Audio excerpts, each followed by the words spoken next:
let's push on. So you think WA should host? Why?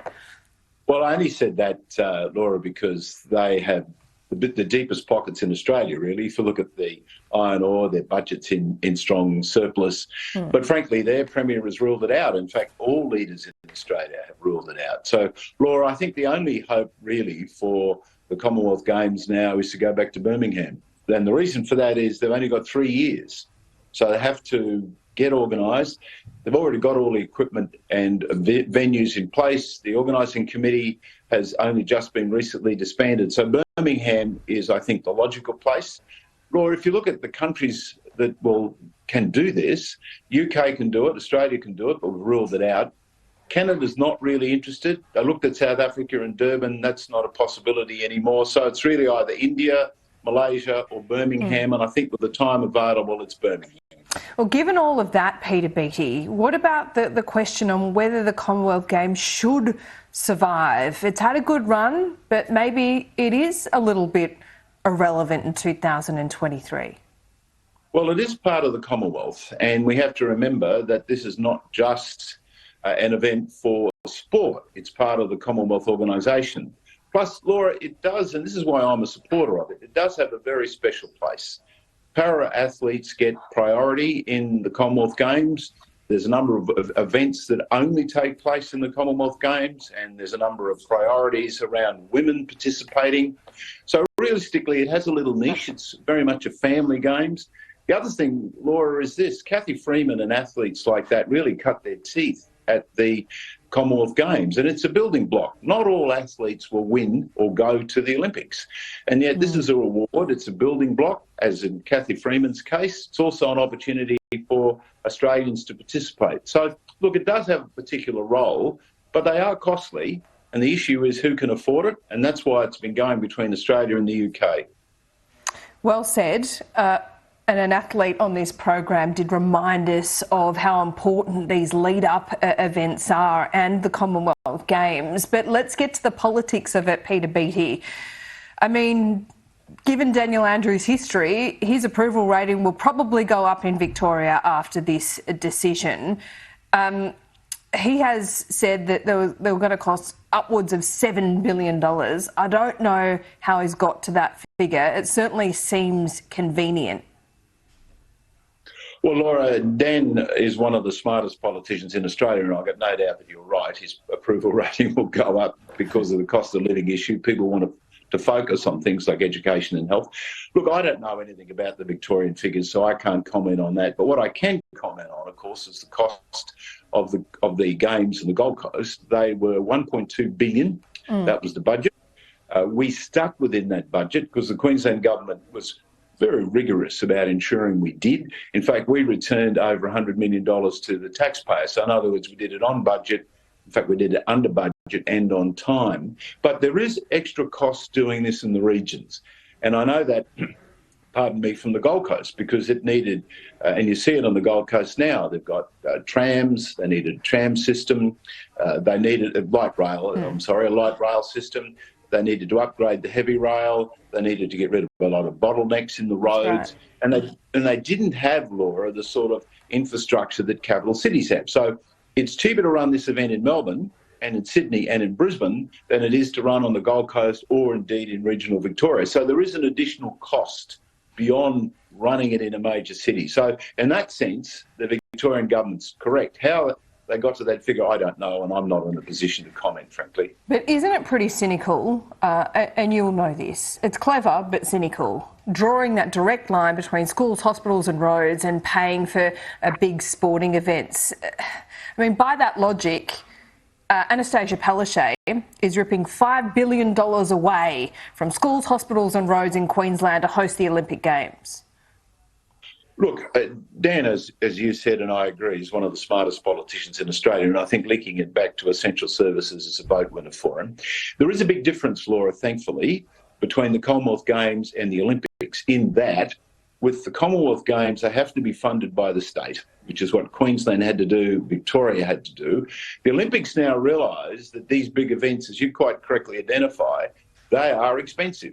So what the Olympics do, that the Olympic organisation now puts money into the state. So Queensland is getting millions of dollars, and I forget the figure, I think several $100 million, from the Olympic organisation to run the event.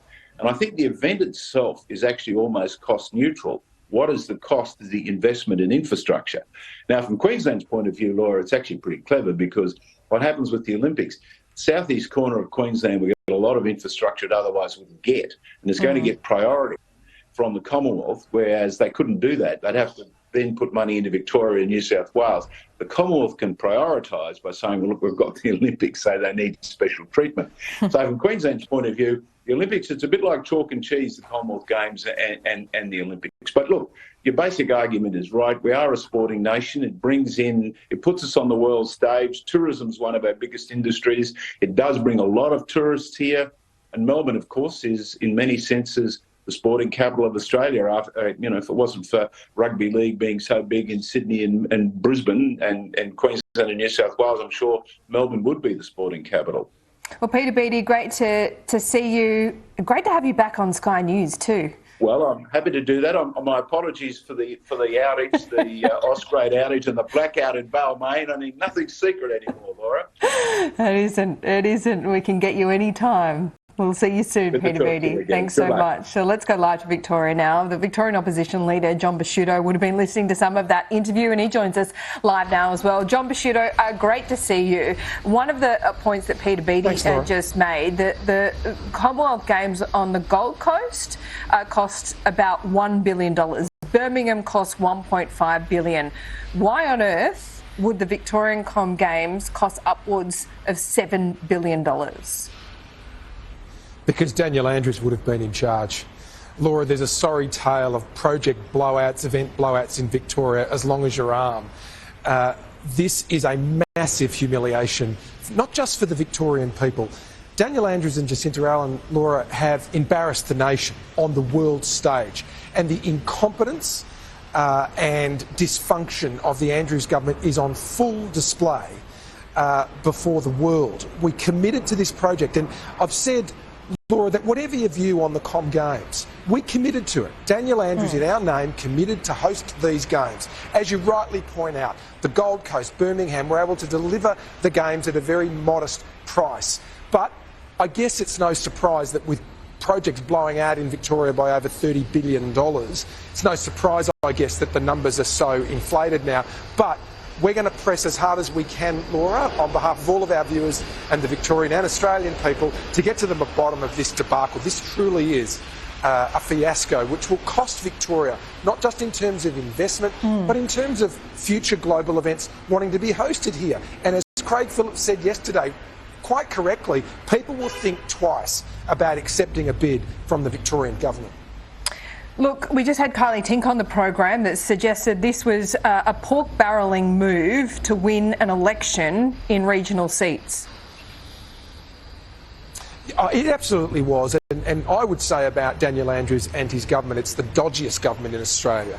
And I say that because they've gone to every election, 2014, 2018, 2022, based on lies. They promised that they would deliver these games. They got regional Victoria very excited about the investments that would be made in sporting infrastructure, housing and other related services, public transport and the like. And it was all a con. And what we're seeing, Laura, is more than just the debacle around the Commonwealth Games under Daniel Andrews and Jacinta Allen. What we're really seeing now is that the Andrews project is in fact pretty much a fraud. All of it is. You now have to ask the same questions about costings around the suburban rail loop. For our viewers, I know we're talking to a national audience. It's a $200 billion project without a proper business case. Yeah, I wanted to ask you about that. So let me do that. $200 billion for this suburban rail loop, and take us through that. That also, went through key Labor electorates, or was planned to go through key Labor electorates. Economists say it just doesn't stack up. So what have the answers been from the government? Are they still pushing ahead with this? What's the justification? It's insanity that the government is pressing on without a proper business case. And Laura, it's not just me saying that. The respected Grattan Institute is saying that this project should be paused. Now, again, if you can't deliver the Commonwealth Games because of a cost blowout. How is he supposed to deliver the SRL? And again, for our viewers, the same questions about the suburban rail lab have to be now asked about the SEC, which is the government's reinstatement, if you like, of a power generator in Victoria, which has no business case to it, no funding allocated to it. You have to ask the same questions now about other major projects which are blowing out, and its childcare package of $9 billion. So what I'm really saying, Laura, for our viewers is that Daniel Andrews and his colleagues have gone to every election based on lies, it now seems. And what's happening really is that the truth is catching up with them. And the Andrews project, if I can call it that, is proving to be one big con on the Victorian people. If you were Premier, John, what would be an acceptable amount to spend on the Commonwealth Games? Because cynically, Daniel Andrews linked this spending to ripping money out of schools, hospitals and roads. That is a dangerous argument, because that argument means that you'd never spend any money on the arts or sport. But what do you think is a comfortable amount to spend on these games?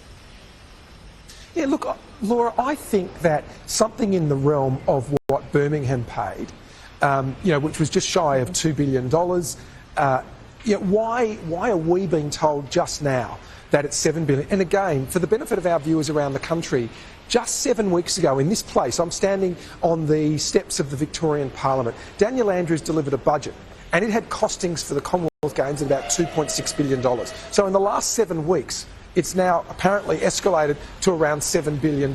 So I think, looking at the models of earlier games, this could have been delivered modestly. John, just quickly, you said you're going to get to the bottom of this. How do you propose to do that, and what are you exactly talking about? Are you talking about the cost, or the bid for it in the first place, and whether that they expected to follow through with it? Everything, Laura, everything now has to be on the table, because we need to know how and against what process was the bid made and accepted, who provided the costings, what pressure did Daniel Andrews and his ministers put on public servants to make this work. And I think what's happened is the whole system has come apart because simply the truth had to come out. So we're looking at a wide range of inquiries, a parliamentary inquiry in the very least, but possibly other agencies of government, whether it's the Auditor General, the Ombudsman, or possibly the Anti-Corruption Commission, depending on what we find. The Anti-Corruption Commission? Oh, absolutely, because we're very concerned now about costings and pressure being put on public servants